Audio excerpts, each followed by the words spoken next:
ABC News World Headquarters in New York.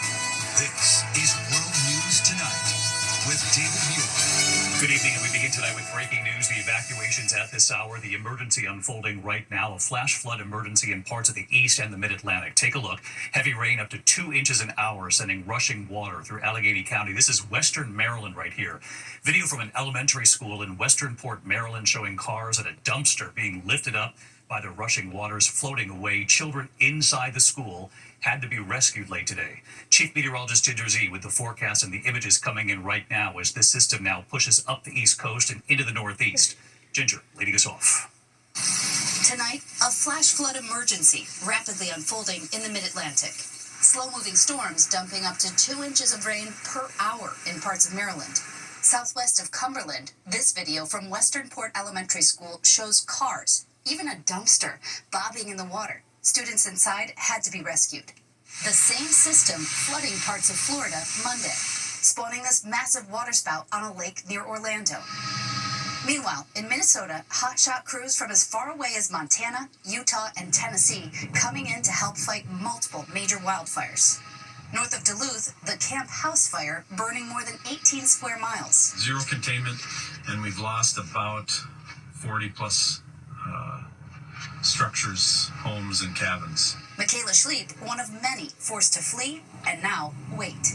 We put every nail in that house. We painted every wall. We did it from the ground up, and just to know it might be gone is so scary. Not far from there, chopper pilot Earl Waters shooting this video of his water drops over the Jenkins Creek fire. It broke out Monday, exploding to more than 10 square miles. Minnesota Governor Tim Walz calling up the National Guard to help.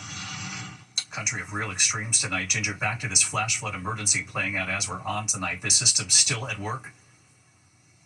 Yes, 2 to 5 inches, David, has already fallen in parts of the Blue Ridge Mountains in Virginia or in the Potomac Highlands of West Virginia. And so that's why you see that flood warning kind of clustered there. But flood watches all the way down still to Newbern, North Carolina. This system is going to twist up the East Coast as we head through tonight. We kind of forecast it here for central New Jersey, heaviest back to parts of Pennsylvania at 7 a.m. tomorrow. We time it out through the afternoon. New York City gets it. And then we will be drying out, much more scattered in nature on Thursday. Total opposite end of the spectrum is back in the northern plains. International Falls, Minnesota was 96 on Sunday, their hottest May temperature on record. Combine that with relative humidity as low as 15%, gusts up to 50, big time heat. And speaking of hottest May temps, you could do it tomorrow, David, Austin and San Antonio. Yeah, we're dealing with fire danger very early in the season. Ginger Zee leading us off tonight. Ginger, thank you. We turn next tonight to the explosive testimony in the Sean Combs trial. President Trump in Saudi Arabia getting a royal welcome there. The Crown Prince rolling out the lavender carpet.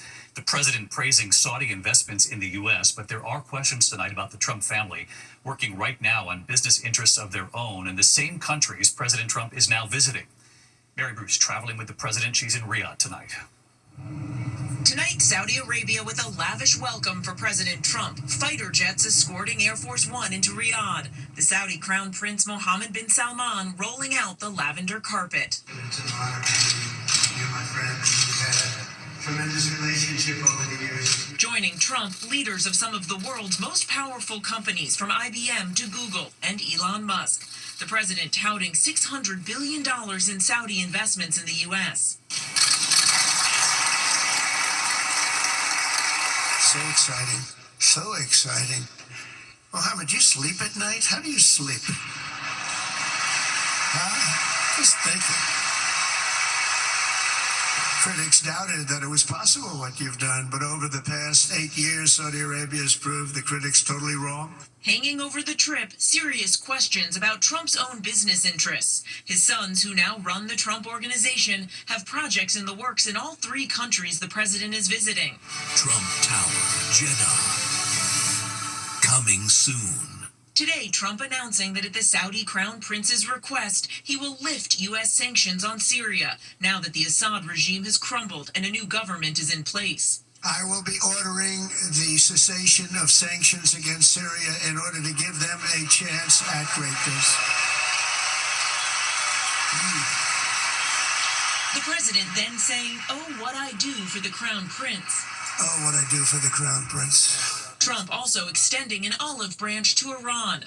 I have never believed in having permanent enemies. Appearing to lay out a foreign policy approach based on whether you can make a deal, regardless of past history. From embracing the Saudi crown prince years after U.S. intelligence concluded he orchestrated the murder of Washington Post journalist Jamal Khashoggi, to forging ties with Russia's Vladimir Putin. Far too many American presidents have been afflicted with the notion that it's our job to look into the souls of foreign leaders and use U.S. policy to dispense justice for their sins.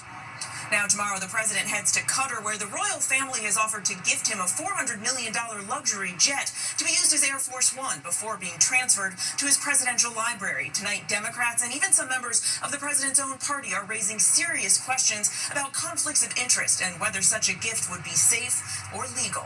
David. Mary Bruce in Saudi Arabia for us. Mary, thank you. We turn now to the Menendez brothers, and now to the stunning reversal tonight from Major League Baseball, reinstating the late Pete Rose after being kicked out for betting on games, including his own team.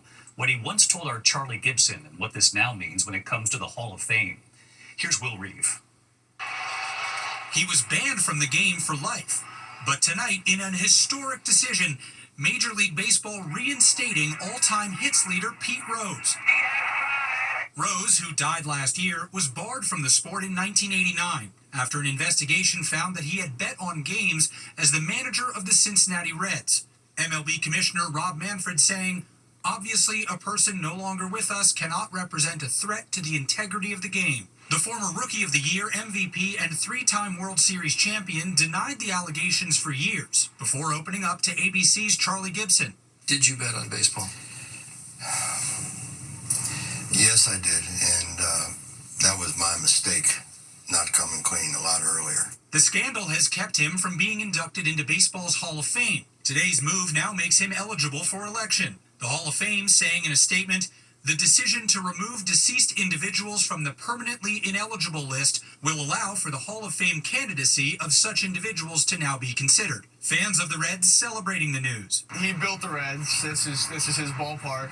Now, David, this ruling doesn't just put Rose into the Hall of Fame. He would still need to get approval from a baseball committee, and the earliest he could enter the Hall would be in 2028. David? Really major development tonight. Will Reeve, Will, thank you. Tonight, the Trump administration has reversed the firing of more than 100 federal workers at an agency that had served West Virginia coal miners, helping to protect them from black lung disease. It comes after political pressure and a series of ABC News reports. Correspondent Jay O'Brien met with miners after the National Institute for Occupational Safety and Health was virtually wiped out.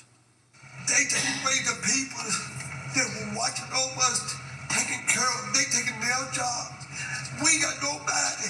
That's it. Even after they got those initial layoff notices, those former federal workers fought to save the agency, and tonight many of them tell us they've been called back to work to now help those coal miners again. To the economy tonight, inflation falling to a 4-year low. Consumer prices rose 2.3% in April year over year, still rising, but better than expected. Economists say the effects of the president's new tariffs still not fully factored in. When we come back tonight, the stunning testimony here, Kim Kardashian taking the stand, describing the night she was bound, gagged, and robbed at gunpoint by masked men. Also, the American college student on a senior class trip and the deadly fall from a balcony. And tonight, the images coming in here. This is here in the east, the massive fire forcing evacuations. Firefighters still on the scene. And there's a new concern at this hour. We'll have more on this in a moment. Tonight in Baltimore, a massive warehouse fire leading to evacuations and disrupting Amtrak and commuter train service. The 7-alarm fire beginning to burn overnight. Firefighters are still on the scene. They say it's still burning. Dozens have been evacuated. Authorities are now concerned tonight the warehouse could collapse right onto the train tracks. Tonight, Kim Kardashian's chilling testimony about being bound, gagged, and held at gunpoint when masked men burst into her hotel room in Paris. Kardashian in Paris today facing the suspects in court. They're accused of stealing more than $6 million in jewelry during the heist in 2016. She told the court today she absolutely thought she was going to die. When we come back tonight, the American college student on a senior trip and the deadly fall from a balcony. And Robin Roberts is here tonight. You're going to meet her siblings right here and what they've done in honor of their mother. She'd be singing about this. To the index of other news tonight, authorities say an American college student was killed after a deadly fall from a resort balcony on Paradise Island in the Bahamas.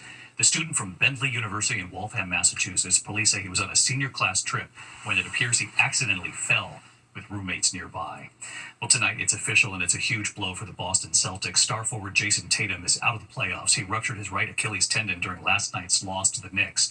The Knicks now lead the Celtics 3-1 in the Eastern Conference semifinals. That's a big loss. When we come back here tonight, Robin Roberts is here. You'll meet her siblings, what they've done tonight, a way to honor their mother, and what she always said about children. Finally tonight here, America Strong. Our Robin Roberts right here with two of her siblings and the new children's book honoring their mother. She'd be singing about this. Oh my goodness. A new children's book is out based on my dear mother's childhood and her love for music. We grew up with music in our household. You brought me through.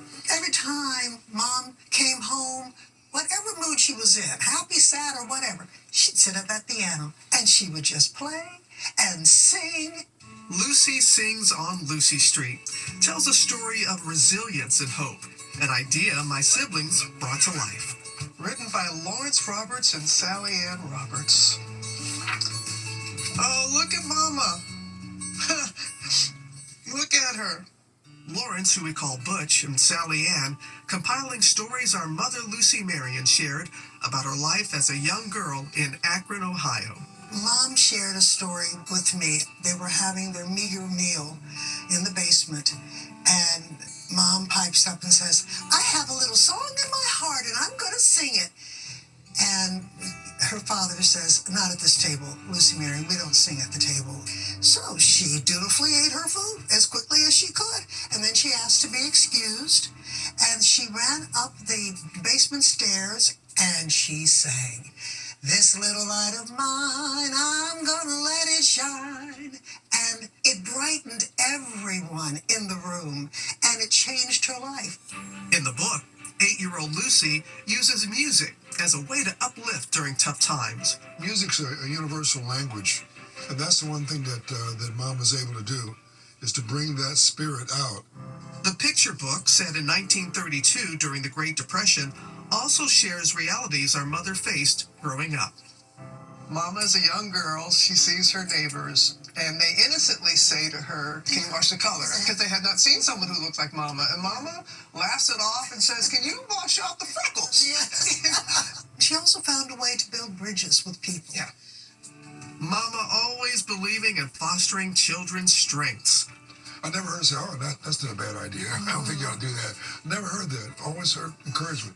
Every child has a gift. Your gift may not be singing, but whatever your gift is, as Mom said, discover your gift and share it. Share it. Lucy Sings on Lucy Street. We love that family. Good night.